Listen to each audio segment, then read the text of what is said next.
Kai Havertz has absolutely rattled the Chelsea fans, absolutely rattled them after some recent comments about winning the Champions League.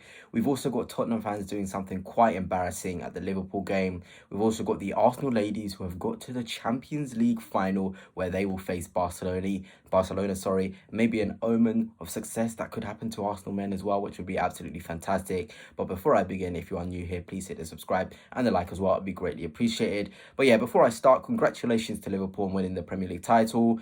Pretty good season for them, and ultimately they are the team that deserves it most. But yeah, let's swiftly get moving after that. Kai Havertz, what has he got to say? He basically came out and said, winning the Champions League is a nice feeling, but it would be even nicer if I can do it with Arsenal. It would mean a lot more. And when I tell you that these comments absolutely rattled the Chelsea fans, that would be an absolute understatement, to be honest, because Kai Havertz, yes, he didn't have the greatest of times at Chelsea, and obviously he didn't really show his quality as much as he's shown at Arsenal. But I mean, my word, just look at some of the stuff here. Even Conference League, Arsenal can't win it. Stop dreaming, lad. The only way that Arsenal will win the Champions League is through witchcraft, basically. And it just made me think, really, the difference in quality that Arsenal and Chelsea have at the minute. Chelsea fighting for 5th, 6th in that little battle, might even not even get Champions League football. Arsenal going for the top honours, although Liverpool have just pipped us, which is quite disappointing. It is what it is, but they're so, sort of obsessed, they feel so inferior. It is weird, to be honest. It really is weird for a team that have won the Champions League, which we haven't done, and who supposedly see themselves as the biggest team in London. They are quite obsessed. They really, really are. And I would rather win it with Arsenal as well if I was in Kai Havertz's situation, because the way they treated him, the abuse he's got, the abuse his own children, his wife, got after being at Chelsea, it was absolutely ridiculous. So for me, Kai Havertz is well within his rights to say comments like these.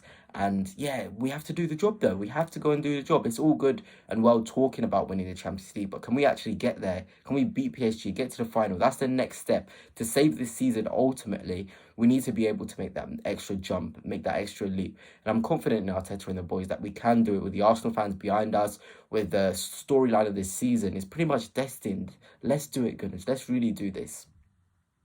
And of course, this was quite ridiculous from Tottenham fans, to be honest. How small can a club be? I think after last season, when Hingminson was through on goal and match fixing and he missed against sort of Manchester City, that could have won us the league. I knew these guys are so tin pot. They're so tiny. How can a club be so tiny? Look at this.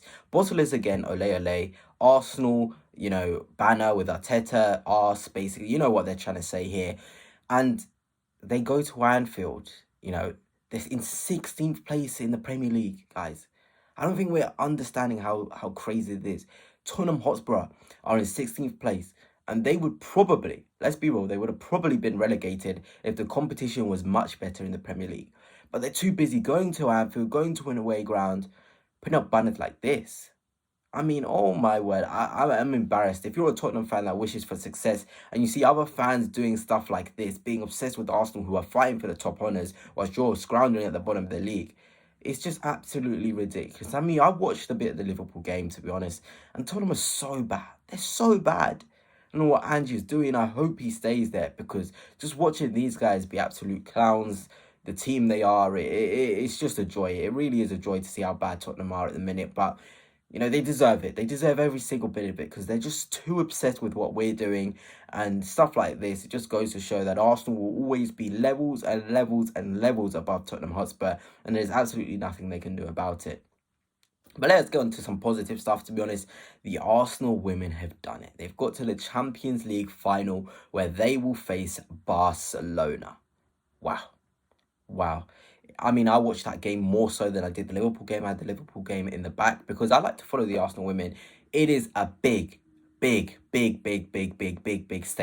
that the Arsenal women have done this. Going away from home against Lyon. If I had to describe Lyon, they are basically the Real Madrid of the sort of Women's Champions League. That's what they are. They've won it, I think, the most times, or it might be Barcelona. It's a toss-up. But I think it is Lyon. The performance from a lot of the players, the goalkeeper is absolutely incredible. No disrespect to Zinsberger, but I really do rate, you know, the young girl that's coming at the minute that's in goal. She's so much better. And then we look at Russo up top, absolutely incredible. She's so good, Russo. The opportunity she takes up front, it's a joy. Chloe Kelly as well is absolutely ridiculous. There's so many good players in the midfield as well. Caitlin Ford, there's a lot of fantastic players in this Arsenal side, and it's quite fantastic when you think about it, because the Arsenal women beat Real Madrid in the quarterfinals. We beat Real Madrid in the quarterfinals. The Arsenal women beat a French team in the semi-finals of the Champions League after being at home in the first leg. Then they go away in the second leg. Big performance. We play a French team in the semi-finals where we could get to the final and potentially face Barcelona as well. So there's too many storylines. There really is. You know, Barcelona for both the Arsenal clubs, it would be something. It would be really a romantic thing, to be honest. And I want to see it happen. You know, Rennie Sliger has been absolutely incredible since she's come in as the manager, and she's taken the Arsenal women to even more heights. And, you know, they are the underdogs, without a shadow of a doubt. Barcelona have won 7-1 against Chelsea, or I think it might have been 8-2 or whatever it was. And, I mean, that's ridiculous. Chelsea are meant to be the best team in England, best women's team in England, and Barcelona to do that. But, hey, we Arsenal, we always seems to be the underdogs. Everyone seems to underestimate us. And who knows, anything can sort of happen. And this magazine that I've got, actually, this sort of vintage one from way back, you know, the double winners. Can we do the double? Can the Arsenal women pull through and get the sort of Champions League, the Women's Champions League? Can the men's team get to the final, pull through and win the Champions League? Because to be honest, I've been doing a bit of research on PSG. I've done a bit of research on Barcelona, on Inter Milan. And I really do think, to be honest, that we are more suited to play in the final against Barcelona. I really do think that. I feel like the game that Barcelona like to play, if Havertz is fit for that final, he'll have an absolute field day. I know Mikel Merino is absolutely incredible. The things he's done in the 9 role is absolutely incredible. But Kai Havertz against that high line Barcelona like to play would be an absolute dream. But yeah, before we look too far into that final, PSG as well, there's going to be a tough opposition, to be honest. I've already made a video about them and how their fans are extremely confident and how they pretty much see it as a wrapped up thing that they're going to get into the Champions League final. But we've been here before with Real Madrid. You know, everyone doubted us. Nobody thought we'd even get on the score sheet against Real Madrid, but we did it. And that's what it's all about. Can we do it again?